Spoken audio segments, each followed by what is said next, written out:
The Biden administration bans horse patrols at the border. The Democrats struggle to put together their giant budget. And AOC cries about Jews defending themselves. I'm Ben Shapiro. This is The Ben Shapiro Show.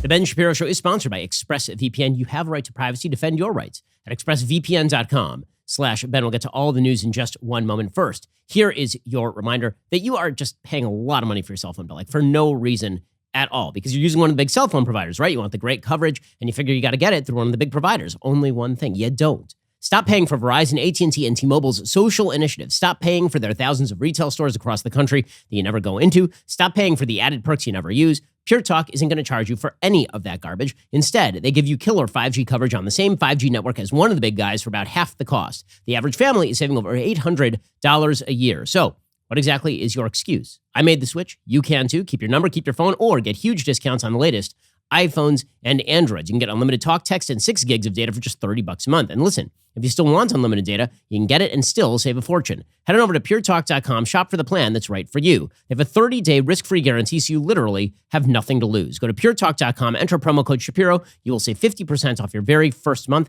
That is puretalk.com, promo code Shapiro. Pure Talk is simply smarter wireless. Save yourself a bundle by switching over. puretalk.com, promo code Shapiro. Alrighty, so the Biden administration is faced with this crisis on the border. They're apparently trying to empty this thing out as fast as possible. It's like Gavin Newsom emptying out all the freeway underpasses right before the recall election.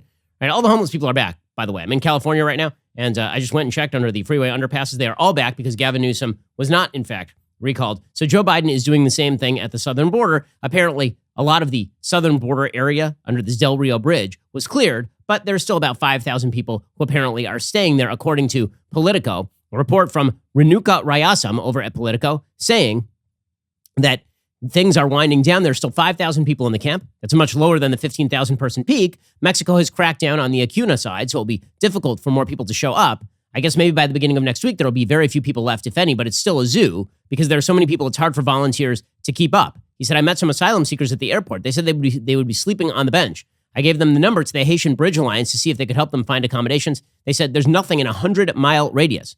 They have the money to buy a hotel room, but no options. So they've been sleeping on the streets.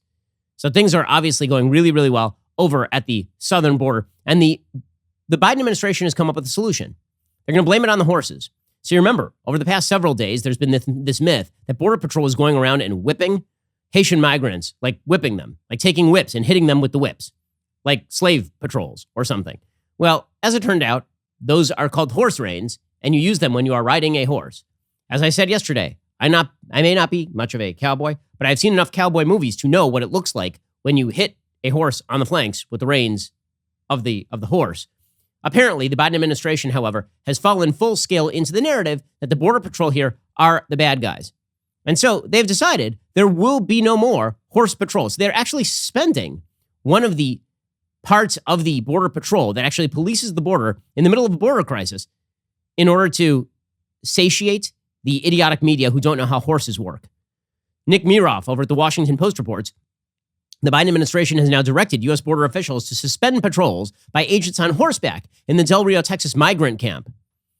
Psaki said Homeland Security Secretary Alejandro Mayorkas told civil rights leaders Thursday morning, we would no longer be using horses in Del Rio. Here was Psaki announcing just this. We feel those images are horrible and horrific. There is an investigation the president certainly supports, overseen by the Department of Homeland Security, which he has conveyed will happen quickly. I can also convey to you that the secretary also conveyed to civil rights leaders earlier this morning that we would no longer be using horses in Del Rio. So that is something, a policy change that has been made in response. They shoot horses, don't they? Just blame the horses. So here you have a bunch of people trying to hoof it across the border. And the Biden administration is unable to rein it in. So finally, Biden just said, nay. Well, the main point is that all of this is just horse shit because there is no rationale for it whatsoever. Okay, they literally took the people who are policing. What are they going to put them on segways out there? Like, this is rough terrain in the middle of a river. So you're just going to have Paul Blart, Border Patrol agent, wandering around there out on his Segway, trying to stop people from crossing the border illegally. This is their solution.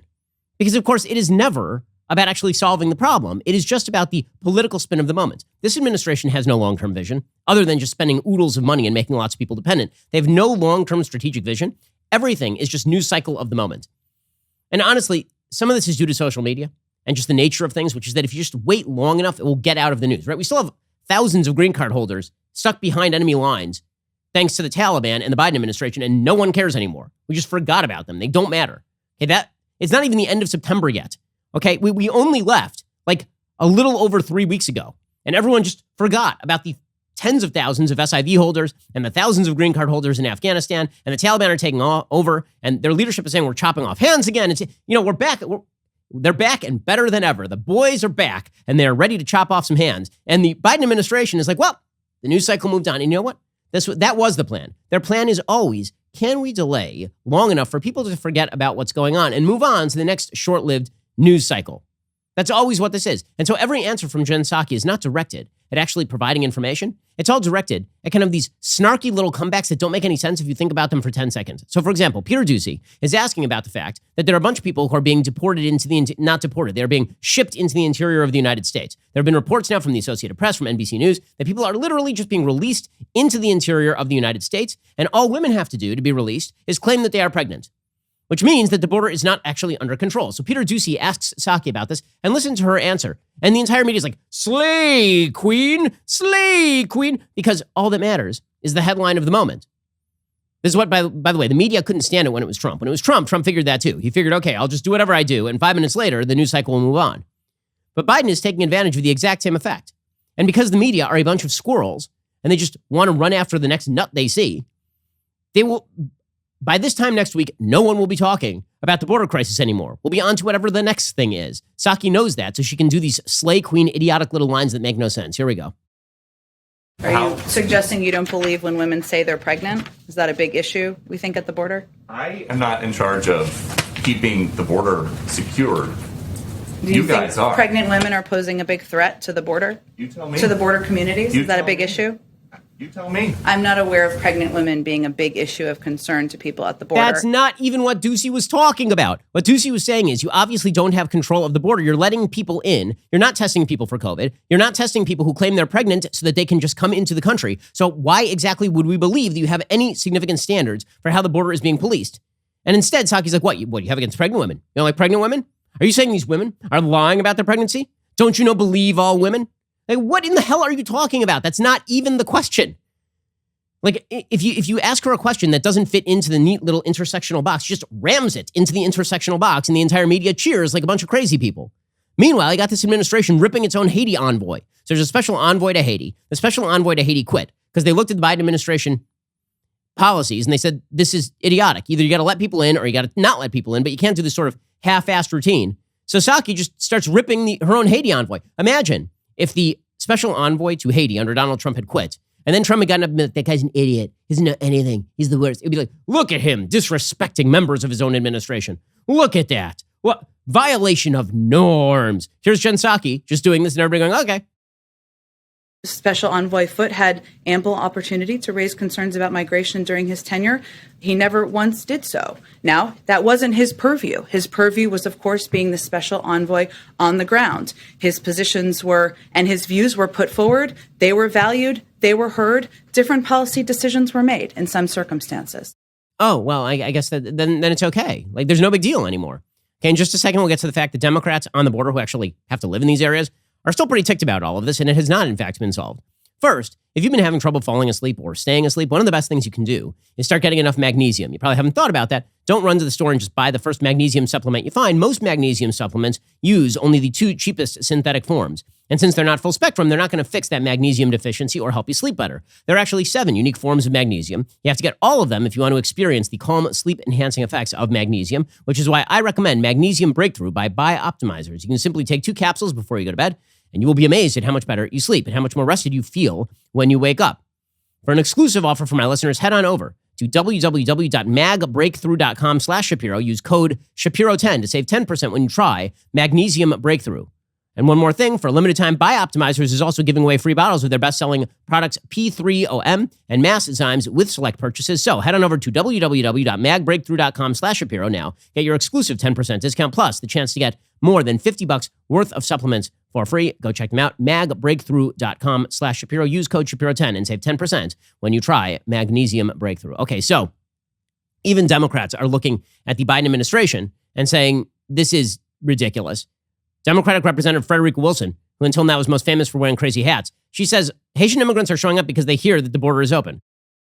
There are cottage industries that have grown around the border where we have people, smugglers, who are passing information to Haitian refugees, Haitian immigrants that come.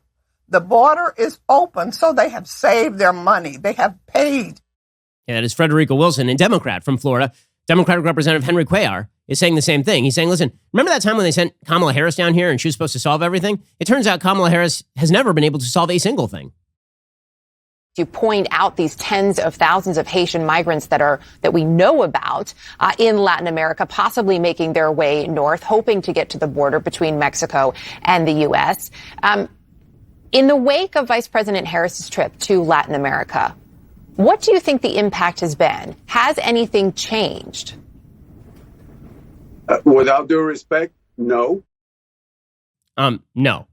Without due respect. Very harsh words there from Henry Cuellar. Of course, nothing has changed because the Biden administration has no actual policy. They just have, what can we do at this moment to just get beyond what exactly is the issue? Whatever we can do at this moment to get beyond the issue. Okay, so what is the actual long-term vision here? As I've said, there's no actual strategy here. There is a long-term vision. The long-term vision is, what if we just tax the living hell out of everything that moves, tax it until it dies, and then we use the roadkill?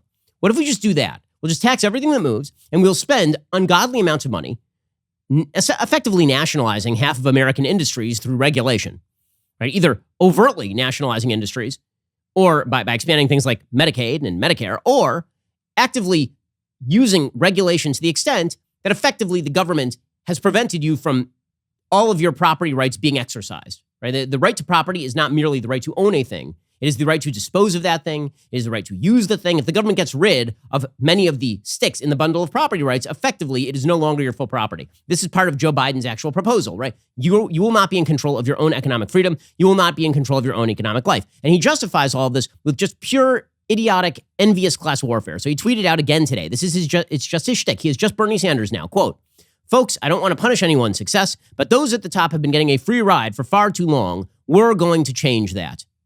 It's just pure envy. It's just pure class warfare politics. Now, none of this applies to Joe Biden himself.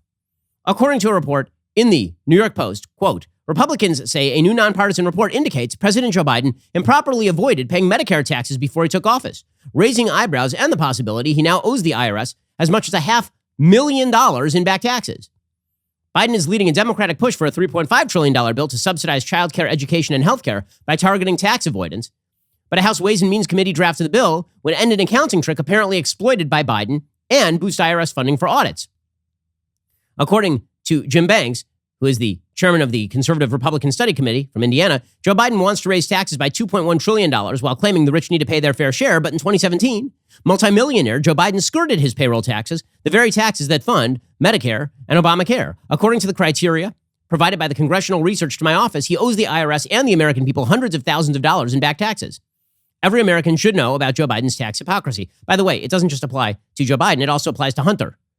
And remember, Hunter Biden is only rich because daddy is Hunter, is Joe. That's the only reason anyone has ever heard of Hunter Biden, who's a derelict and a terrible person. And I know, a wayward child. We're supposed to treat him like a wayward child, even though he is like 16 years older than I am. We're supposed to treat him like he's a wayward child. He's well into his 50s at this point. Okay, but apparently Hunter Biden, when he is not trying to sell his finger paintings for millions of dollars in a pretty obvious bribery operation, when he's not doing that, apparently, according to Business Insider, he's attempting to leverage his daddy's job in order to make money. And this goes all the way back to when his daddy was VP. According to Business Insider, 2 previously unpublished emails sent by business contacts of Hunter Biden indicate the president's son requested an annual retainer of $2 million to help recover billions in Libyan assets frozen by the Obama administration. The emails obtained by Insider during reporting on an unrelated matter are not connected to the controversial emails from Hunter Biden's laptop. While it appears from the new emails that the Libya deal was never consummated, the document offers a window into the mechanics of Beltway influence peddling and the stock that was put in Biden's political connections, particularly his relationship with his daddy, who was VP at the time. The first email, dated January 28, 2015, was sent from Sam Jouari, a Democratic donor with businesses in the Persian Gulf, who has helped spearheading a Libya project. It was addressed to Sheikh Mohammed al-Rahbani, another Obama campaign donor involved in the proposal.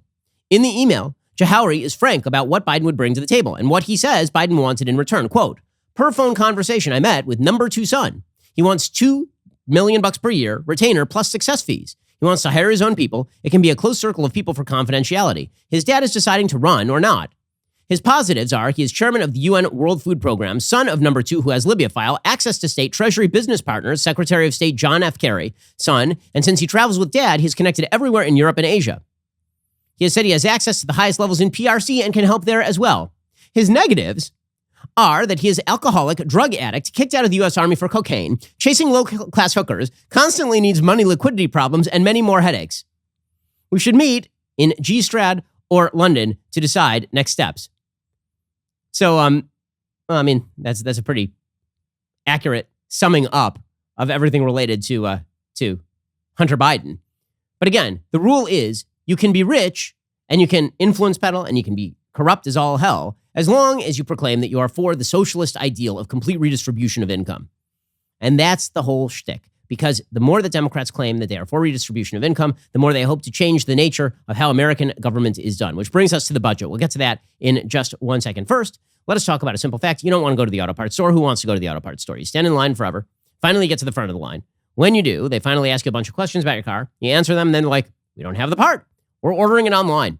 And you're like, well, I could have just ordered it online myself and, cut out the middleman. They're like, yes, but then you wouldn't get this incredible service. Okay, well, you don't want the incredible service. You want rockauto.com. They always offer the lowest prices possible rather than changing prices based on what the market will bear, like airlines do. Why spend up to twice as much for the same parts? Furthermore, prices at rockauto.com are always the same for professionals and do-it-yourselfers. They're a family business serving auto parts customers online for 20 years. Go to rockauto.com to shop for auto and body parts from hundreds of manufacturers. The catalog is unique and remarkably easy to navigate. You can quickly see all the parts available for your vehicle. Choose the brands, specifications, and prices you prefer.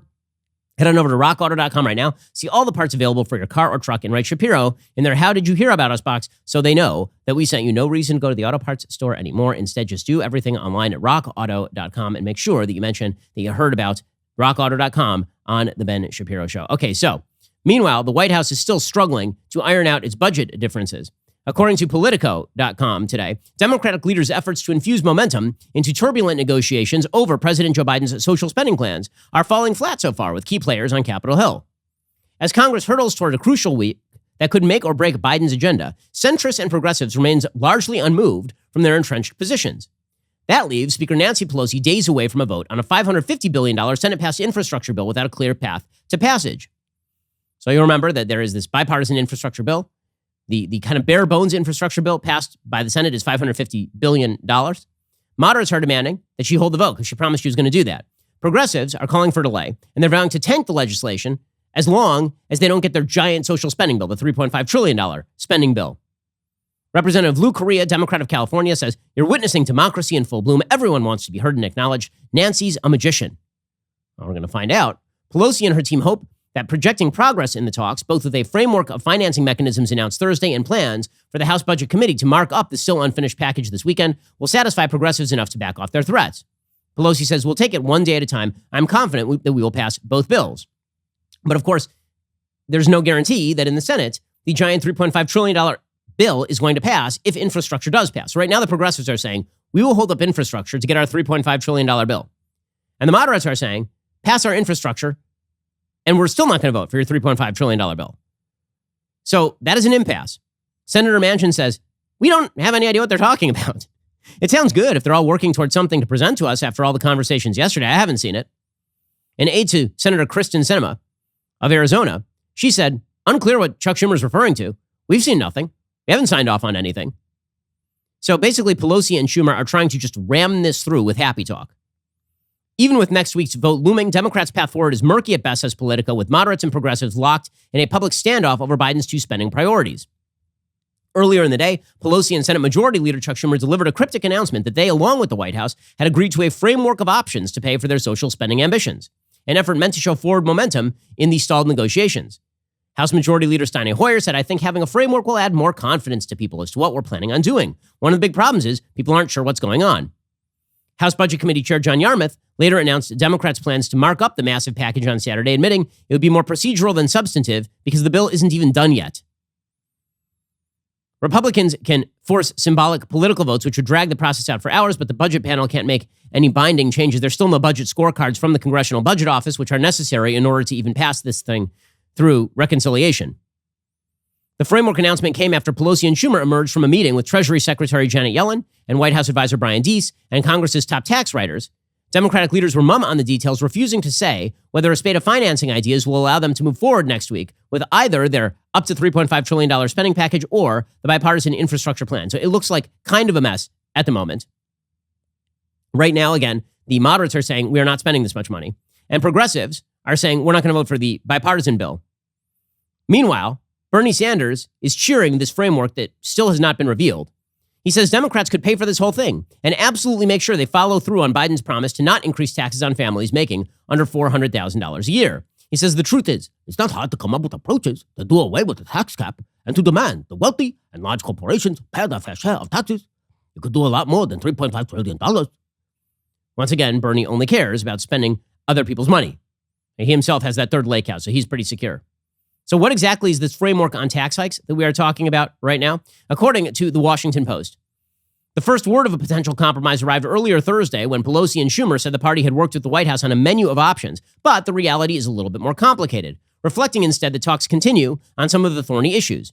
In some areas, Democrats have already agreed. They want to raise the top tax rate to almost 40% from 37%. But on corporate tax increases, lawmakers want to raise rates but don't see eye to eye on the amount. And of course, they want to radically increase the capital gains tax, which is something that Joe Biden is pushing really hard and then is lying about. Even by Thursday afternoon, Democrats in the House and Senate said, we really have not seen any details here. You just keep saying things and you're not actually showing us anything. So this has forced Joe Biden to just lie about stuff. Okay, so we'll get to Joe Biden's latest lie with regard to taxes in just 1 second.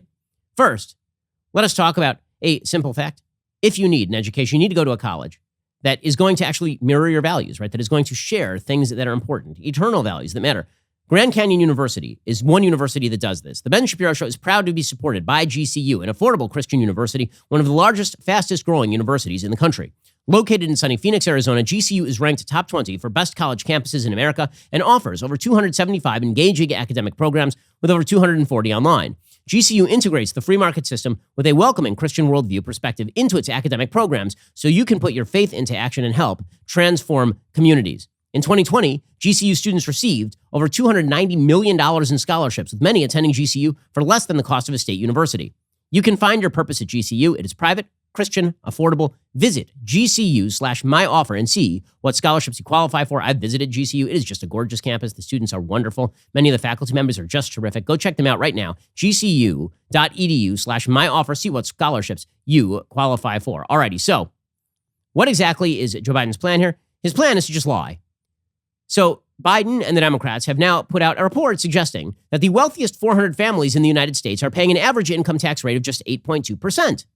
This is according to a new analysis from the Biden administration.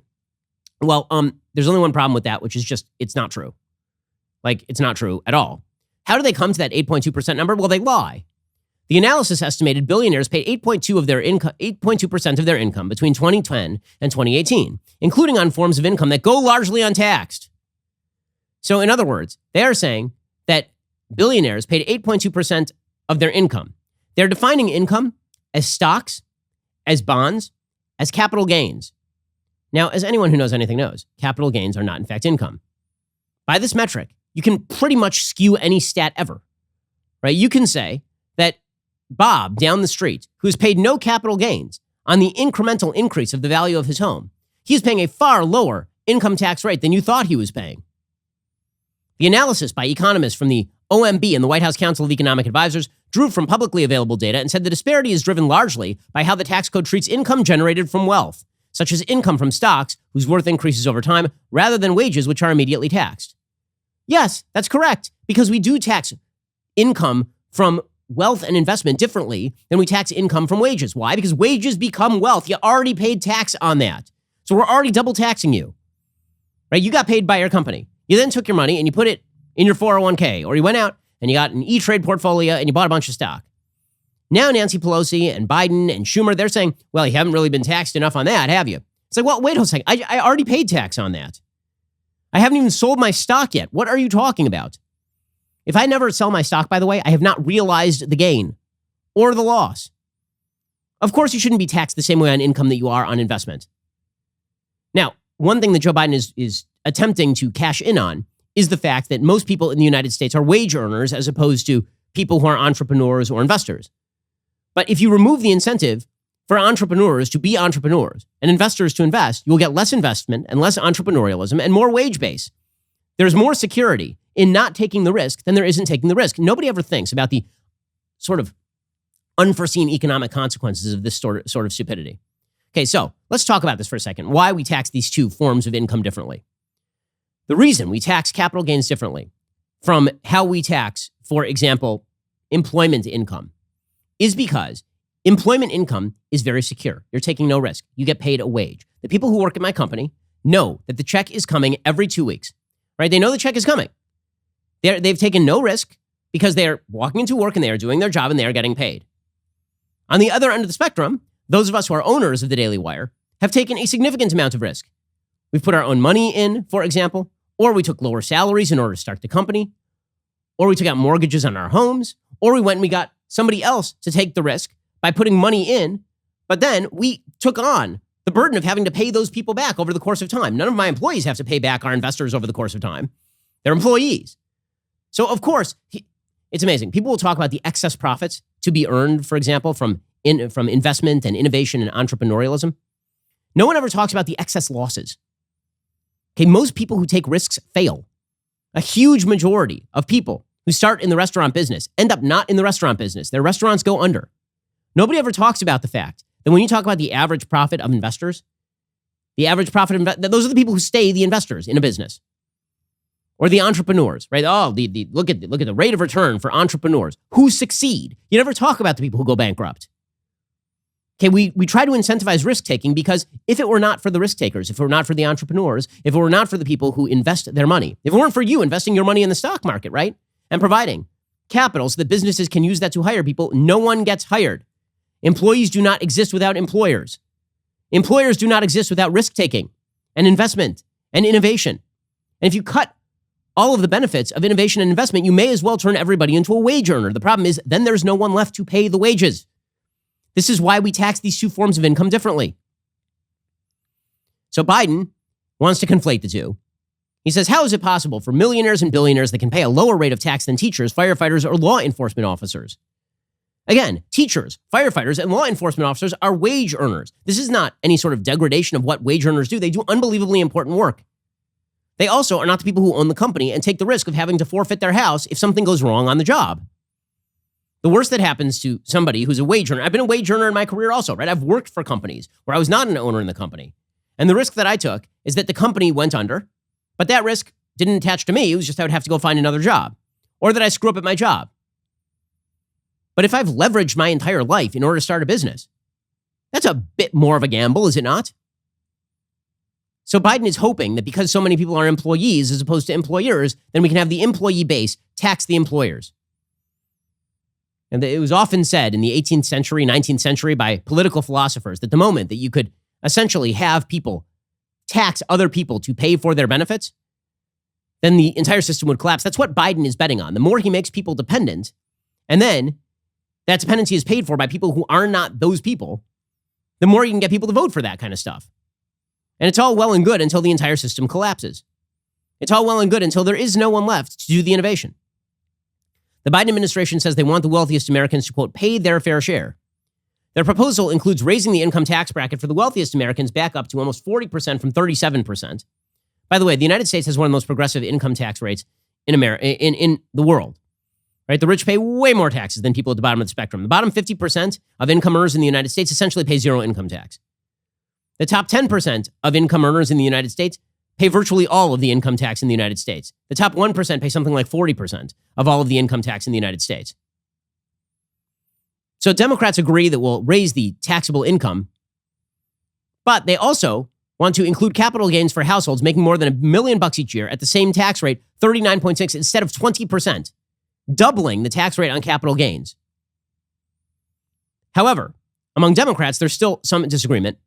In a bill unveiled last week, House Democrats proposed raising the top capital gains rates from 20 to 25%, which is a lot less than Biden wanted. Instead, they wanted a 3% surtax on individuals making more than $5 million.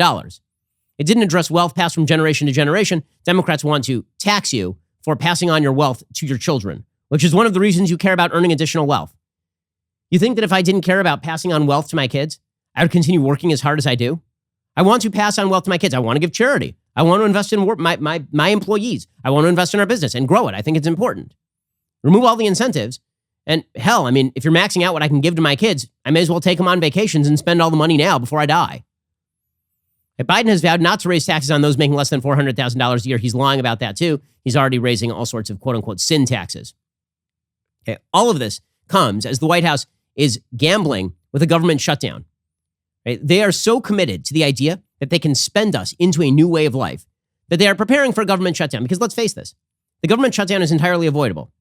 All the Democrats have to do is not vote on a $3.5 trillion package at the same time that they raise the debt ceiling. That's all. According to the Washington Post, the White House Budget Office notified federal agencies on Thursday to begin preparations for the first shutdown of the U.S. government since COVID. Administration officials stress the request is in line with traditional procedures 7 days ahead of a shutdown and not a comment on the likelihood of a congressional deal. Both Democrats and Republicans have made clear they will fund the government before the funding expires on September 30th. But time is running out. Lawmakers are aiming to resolve an enormous set of tasks in a matter of weeks. House Democrats earlier this week approved a measure to fund the government, suspend the debt ceiling, and approve emergency aid, such as disaster relief. But that plan is expected to die in the Senate because GOP is not going to support Democratic attempts to lift the debt ceiling so long as the Democrats immediately plan to ram through a $3.5 trillion budget plan. With the first of two major deadlines looming next week, Democrats publicly maintain current course. They have pledged to put the House-backed bill before the Senate that would fund the government into December and allow the country to borrow freely throughout most of 2022. Senate Majority Leader Schumer said, quote, every single member of this chamber is going to go on record as to whether they support keeping the government open and averting a default or support shutting us down and careening our country toward a first ever default. Well, I mean, the Democrats could avert the default by not pledging to spend more money than God has ever seen. Privately, Democrats are beginning to acknowledge they're unlikely to prevail in the face of a GOP blockade. Democrats have started discussing the mechanics of how to sidestep Republicans as soon as next week. We're looking at all the options, but a government shutdown is not acceptable, says Senator Chris Van Hollen of Maryland. Many government functions are financed through spending bills that must be approved by Congress, including things from the military to education programs before one fiscal year ends and the next begins. Alternatively, lawmakers can pass short-term measures that sustain existing funding to buy themselves time. Absent those actions, the money runs out, resulting in a full or partial shutdown. Now, missing the deadline doesn't bring all government operations to immediate halt. Every time there's a bit of a government shutdown, and this has happened several times in the last 10 years, everybody acts as though the world is going to end and nothing happens. Like really nothing happens. In fact, so little happens that Barack Obama has to shut down national parks to pretend that anybody cares. He has to shut down like open-air World War II memorials so that he can cudgel World War II veterans into being upset. Many of the people who are government employees, they just continue working because they are essential employees. The implications for a shutdown during a public health crisis could be very different, supposedly, according to the Washington Post. Democrats are struggling to advance multiple spending measures all at once. They don't have to do this. They're laboring to advance $4 trillion in economic initiatives backed by Biden. The proposal is tied to a second, roughly $3.5 trillion bill to expand Medicare, boost education and childcare programs, combat climate change. In a sign of a new scramble to avoid a shutdown, the Senate's two top appropriators, Chairman Pat Leahy of Vermont, Democrat, and top Republican Richard Shelby of Alabama, huddled Thursday to discuss potentially including a short-term agreement to keep the government funded. That could be done without an increase in the debt ceiling. Right now, however, the Democrats seem to want to play chicken. Well, good luck playing chicken. Well, the reason that we are playing chicken in the first place is because you want to spend money on programs that are relatively unpopular. Nobody's interested in blowing out the debt this way. And by the way, I will note here that it is really impressive how many people on the left have used China as a model of how we should grow in the future, meanwhile ignoring the fact that China basically is destroying its own economy through debt. Right? China's had multiple debt crises over the past 5 years alone, and now they're in the middle of another debt crisis. According to the Wall Street Journal, the current 2021 Evergrande crisis puts the Chinese in a very bad situation because the Chinese have invested too heavily in housing for too long through housing subsidies, so they're experiencing their own 2008 over there. It turns out that debt-led growth is generally a prescription for failure if you never rein in the spending. Okay, in just 1 second, we'll get to the latest with regard to funding priorities because it turns out that AOC is crying again. We'll get to that in a second. First, let us talk about a thing this is such a cool device. It really is cool. So my wife tends to get really, really car sick. And one thing over time that we've tried is Relief Band. It's an FDA-cleared anti-nausea wristband. It has been clinically proven to quickly relieve and effectively prevent nausea and vomiting associated with motion sickness, anxiety, migraines, hangovers, morning sickness, chemo, and so much more. The product is 100% drug-free. It's non-drowsy. It provides all-natural relief with zero side effects for as long as necessary. The technology was originally developed over 20 years ago in hospitals to relieve nausea from patients, but now, through Relief Band, it's available to the masses. It's so cool. Okay, basically, it is a wristband that stimulates a nerve in your wrist, and that travels to the part of the brain that controls nausea, and then it blocks that signal that the brain is sending to the stomach, telling you that you're sick. It is the only over-the-counter wearable device that has been used in hospitals and oncology clinics to treat nausea and vomiting. Again, it works for my wife. My sister also tends to get car sick. I got her a Relief Band as well. Right now, Relief Band has an exclusive offer just for Ben Shapiro listeners. Head on over to reliefband.com. Use promo code Shapiro. You will receive 20% off plus free shipping and a no questions asked 30-day money-back guarantee. Head on over to reliefband.com, RELIEFBAND.com. Use our promo code Shapiro for 20% off plus free shipping. Go check them out right now. Alrighty. We'll get to more of this in just 1 second. First, you deserve to wake up to the facts. That's why we started our newest podcast, Morning Wire. It's been topping the Apple and Spotify charts since its recent release. It is the only daily news podcast that values your time and the truth. And while we are working overtime to bring you the news you need to know, we need your help to keep the facts trending toward number one. So subscribe and start listening now on Morning Wire at Apple, Spotify, wherever you listen to podcasts. Leave a 5-star review if you like what you hear. You're listening to the largest, fastest growing conservative podcast and radio show in the nation.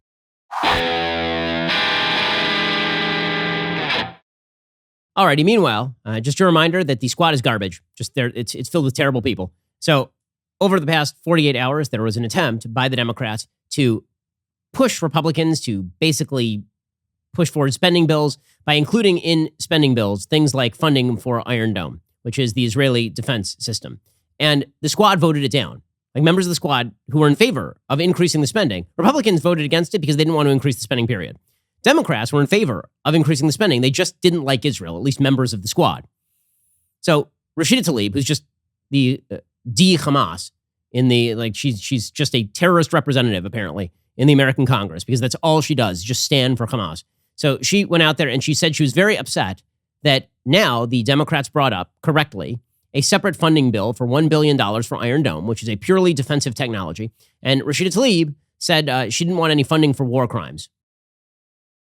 I will not support an effort to enable and support war crimes, human rights abuses, and violence. We cannot be talking only about Israelis' need for safety at a time when Palestinians are living under a violent apartheid system and are dying from what Human Rights Watch has said are war crimes. Okay, Speaker of the House Nancy Pelosi was like, the hell are you talking about? Iron Dome is a purely defensive system designed to safeguard all civilians living in Israel. The system was co-developed by the United States and Israel and has saved thousands of lives. So whatever subsidy we are paying to Israel, we're getting back in terms of the technology. And pretty much everybody voted for it, right? Everybody, the final vote on this thing had, I think, 9 people who did not vote for it. Ted Deutsch, the representative from Palm Beach, he came out. He's a Democrat and finally slammed Rashida Tlaib as the anti-Semite she is. He's only 2 years late on this. I cannot allow one of my colleagues to stand on the floor of the House of Representatives and label the Jewish democratic state of Israel an apartheid state. I reject it. Let's be clear. It's consistent with those who advocate for the dismantling of the one Jewish state in the world. And when there is no place on the map for one Jewish state, that's anti-Semitism. Yes, it most certainly is. And the anti-Semites include Representatives Rashida Tlaib, Ilhan Omar, no shock there.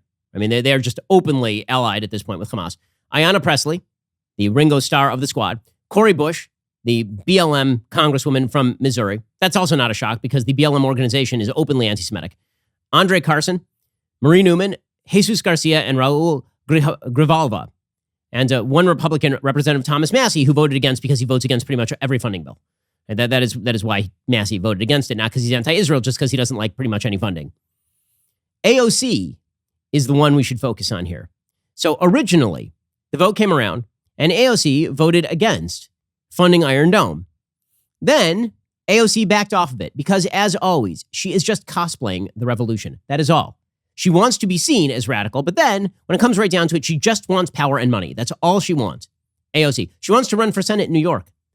You ain't getting far running for the Senate in New York being overtly anti-Semitic the way that Ilhan Omar and Rashida Tlaib are. Ilhan Omar can get away with it because she's from a district in Minnesota that is extraordinarily far left and radical against Israel. And the same is true for Rashida Tlaib. That is not true for, it may be true in her district. It is certainly not true statewide. So whatever hope she has for statewide office rests on her abstaining. So she actually abstained from this. But, she did have to cry some crocodile tears. So no tears for the people who are attempting to cross the border down in Del Rio, Texas. No tears about that. But she broke out the sobbing again after switching her vote. So she knew where the cameras were because she always knows where the cameras are. I mean, she's like a moth to a flame when it comes to cameras. AOC made her way down while somebody else was speaking and then pretty overtly started dabbing at her eyes because she was so sad that she had abstained from this particular bill. So terrible that Israel has defensive technology to prevent its citizens from being slaughtered en masse by a terrorist group firing rockets indiscriminately into civilian areas. You can see her approach when she walks up to a fellow congressperson and she's so sad, she's upset, and she removes her glasses. She knows exactly where the camera is this whole time, right? She removes her glasses and she starts dabbing at her eyes. Oh, the sadness. Oh, the pain. She is just terrible. So the squad proving itself once again. I'm so glad the future of the Democratic Party rests with these jokers. All right, we're going to finish the week with a piece of good news here. So I know that the Democrats would love to have you continue to panic about COVID for the rest of time. And in fact, you have the education secretary who just came out and said we should actually mandate COVID-19 vaccines in schools. This is Miguel Cardona. He said, not only do I support it, I'm encouraging states to come with a plan to make sure it happens. I would like governors who hold those decisions to make decisions now that vaccines are FDA approved. There's a reason we're not talking about measles today. It was a required vaccination. We put it behind us. I do believe at this point we need to be moving forward. Yes, the reason that we are not talking about measles is because measles is a childhood disease. It was not endemic among the population.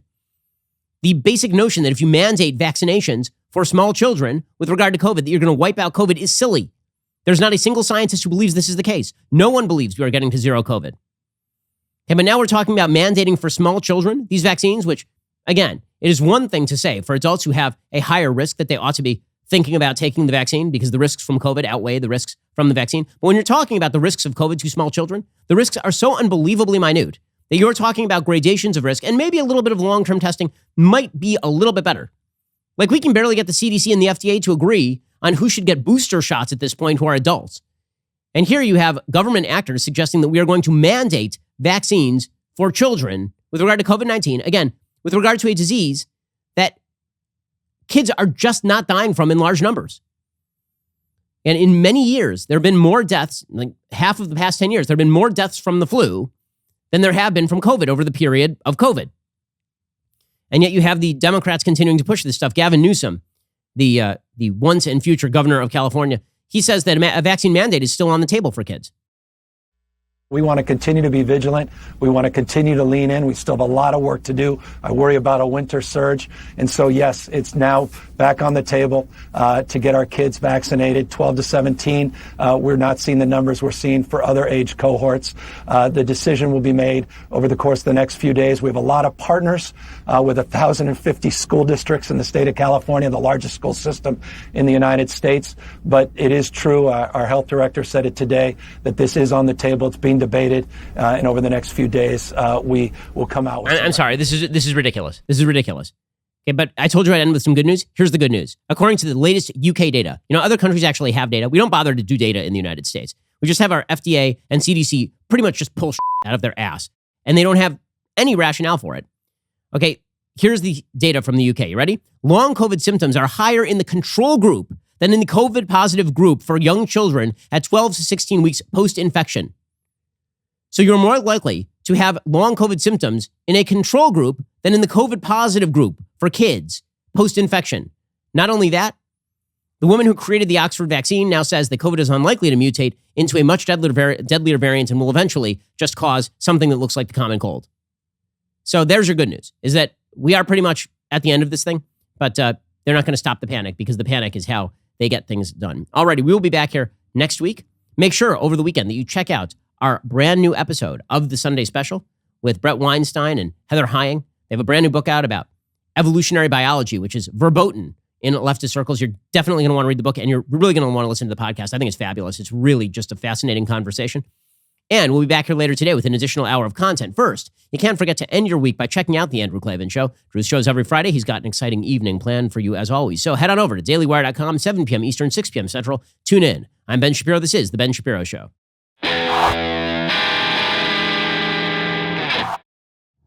The Ben Shapiro Show is produced by Elliot Feld. Executive producer, Jeremy Boring. Our supervising producer is Mathis Glover. Production manager, Pavel Wydowski. Associate producer, Bradford Carrington. Host producer, Justin Barber. The show is edited by Adam Sayevitz. Audio is mixed by Mike Coromina. Hair and makeup is by Fabiola Cristina. Production assistant, Jessica Kranz. The Ben Shapiro Show is a Daily Wire production. Copyright, Daily Wire 2021. Hey everybody, this is Andrew Klavan, host of The Andrew Klavan Show. You know, some people are depressed because the republic is collapsing, the end of days is approaching, and the moon's turned to blood. But on The Andrew Klavan Show, that's where the fun just gets started. So come on over to The Andrew Klavan Show and laugh your way through the fall of the republic with me, Andrew Klavan.